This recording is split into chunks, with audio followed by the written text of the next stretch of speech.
Hello everyone, it's Melanie Wood, founder and owner of Speaking Styles. How are you all going wherever you are tuning in to watch this? And I help people like yourself in business, an entrepreneur, manager, leader, or passionate for growth individual who is looking to find your voice, gain more clarity and confidence so that you can share the story of you, what you do, how you do it, and why you love to do it. Today's video is one of our frequently asked questions and common problems that we come across a lot. And it's around, how do I stop waffling? How do I get to the point? How do I become clear and concise and confident about what I'm saying so that my audience understands and they're able to walk away with a clear understanding or a clear action of what they're meant to do? So that is a common problem and it is one of our frequently asked questions. So I wanted to come on and share with you our best tips to be able to help you become more clear and concise and confident in your speaking, whether it's in meetings, in front of the camera, in conversations, around valuing your time, but valuing other people's time as well. So it is all in the planning. And I know I hear this a lot from people as well around, I need to take time to plan. Well, yes, you do, because in order to be clear, concise, and confident, you need to know what you're doing and what you're saying. So you want to be able to do a bit of planning, right? So number one is around staying on point, is around telling your audience or telling those people in meetings exactly what they need to know. Not about all of the things that you might feel you might want to tell them, and that's how the waffling starts. You want to keep it to a minimum, keep it to what do they need to know right now in order to take action, to do something that you need them to do. So what I would say to that is get a bit of paper, draw a line down the middle, put what they need to know, what's maybe some things they might need to know. Will you have time from all of the things they need to know to be able to add the rest of these, or can they wait until another meeting? Can it be done in another video? So less is more, and what do people really need to know right now?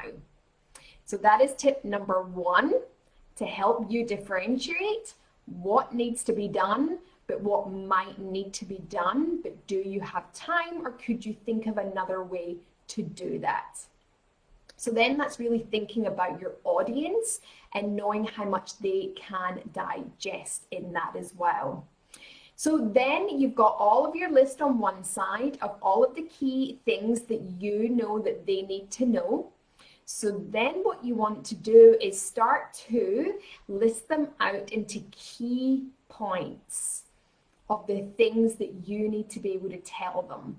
So there might be 3 points, there might be 5 points, and think about what's the top main ones to communicate to those people. Also have a think about is that, can they flow from 1 to 5? So thinking about that you're not going to do 1 up here, but then go to number 5, and then I'll start doing mixed messages. So knowing from that list, can it be put into a sequence? Can it be put into a thread so that it flows through and people understand that it's been led on from one thing to the other? Just like I've said about making the list, then going through the list and seeing how you can sequence it, then you know in your mind what comes next, your audience is following it, then it becomes easier to understand what needs to be said, and everybody then flows. So then think about all of those things. And my third tip is around how much time do you have allocated to your video, to your meeting, to that conversation. Then think about is that you want to value people's time. So say you have a 5-minute video.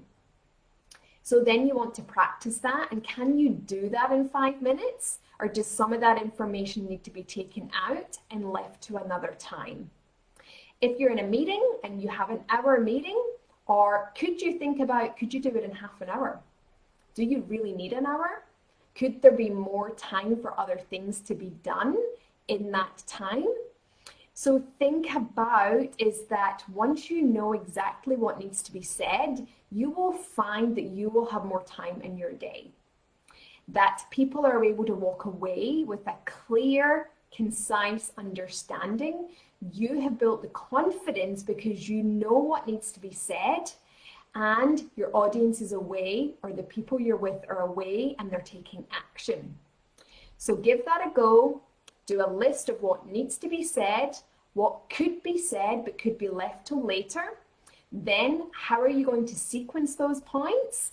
And then I want you to look at the time allocated, and could you do it in less time so that you value yourself and you value those other people with the fact that they're going to keep their attention on you because they're not looking at the time going, I need to go, I need to go, I need to go, or will I come back to this video? It's a 10-minute video, a little bit too long for me, I'm not going to bother.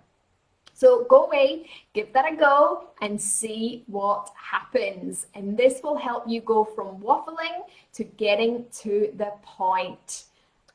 So good luck with that. Let me know if you're struggling in any of those areas around waffling or getting to the point. Reach out to me and it would be my pleasure to see if and how I can help you. Have a great day wherever you are, and we'll chat again soon. Bye for now.